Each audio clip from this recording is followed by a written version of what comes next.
If you ever find yourself in Joplin, Missouri, look around and you might see a whole lot of butterflies.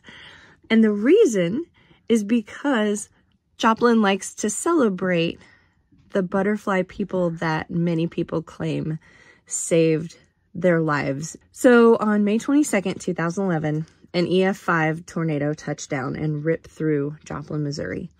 If you are not familiar with tornadoes, just know that EF5 is the worst kind of tornado, and the wind speeds to get rated at an EF5 have to be at least 200 miles per hour. These are very rare, and in fact, only 59 of them have happened since they started keeping track in 1953. And weirdly enough, 7 of those happened in the same day in 1974. Just to give you some stats on how bad this tornado was, it was nearly a mile wide at its widest. Meteorologists estimated that the winds reached about 250 miles per hour. It was on the ground for 38 minutes and destroyed nearly 8,000 structures and 15,000 vehicles.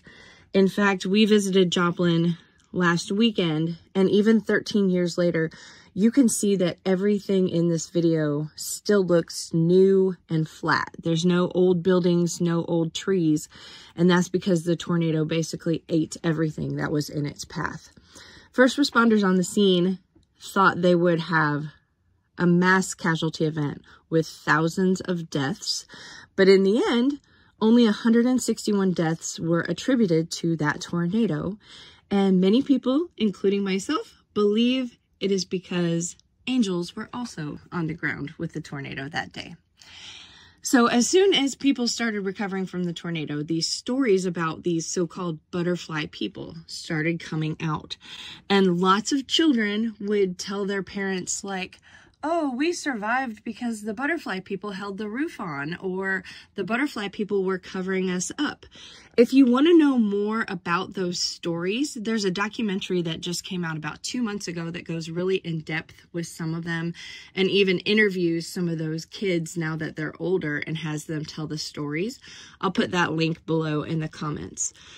So some of the kids describe them as typical looking angels. Some kids describe them as really tall humanoid figures with butterfly wings.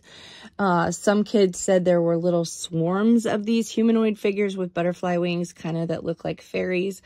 They all kind of describe them a little bit differently, but the general thought is probably that they were angels. This is kind of a cool story that there was a church and a school. It was a Catholic church and school.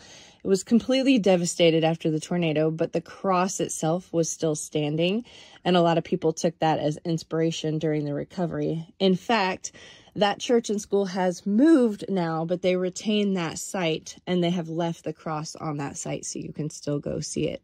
There are stories that you will hear that I can tell you are not true. So there is a story that goes around about a child that you'll hear it different ways. He either said he was lifted up by angels and placed in a field, and they found him in a field like 6 miles away from his home, and he didn't have a scratch on him. Or you'll hear that he tells people he was rolled up in a carpet by angels and that the carpet protected him, but none of those things are true. I haven't found any evidence in any newspapers or even a name connected with that story to say that it was true. Some people, like myself, are pretty sure they were angels. Some people think they were a new form of cryptid, but it's kind of weird to me that no one else has ever described these butterfly people. And other people say that they were aliens, especially because they claim there were reports of UFOs before and after the tornado. But again, I have looked for reports of UFOs around that time, and I have not found anything. So you judge for yourself what you think they were. But if you do find yourself in Joplin, there's a couple of neat places you can visit. Of course, you can drive by and see the cross. You can visit Cunningham Park, and then right across the street from that park is the Sculpture Park.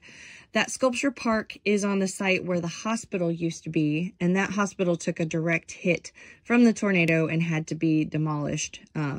They said that it moved almost 4 inches off of its foundation, so obviously it wasn't very stable. The park is where Cunningham Park used to be, but of course it also had to be rebuilt.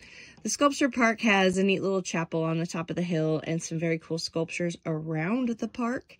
And Cunningham Park is actually where you'll find a lot of the tornado memorials. So there's a memorial there for the volunteers, and it has a butterfly in the middle. There is a memorial there for the victims. And there's a memorial of a reflection pool, actually, where the original playground used to be.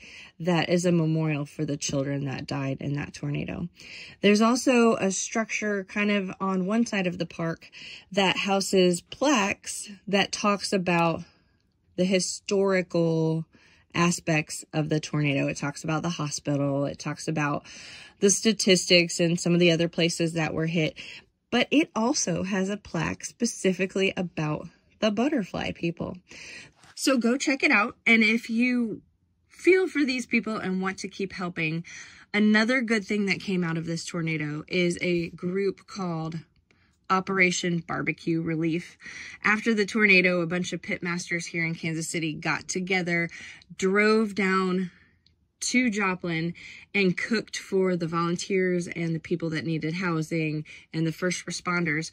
And they kept that tradition up, and now they're an actual nonprofit that goes to different disaster sites and barbecues for the people that need help. So I'll put a link to them in here as well. If you have something you want me to research and do a video on, leave it in the comments. I'm happy to do that. Don't forget to subscribe, and I will see you next time.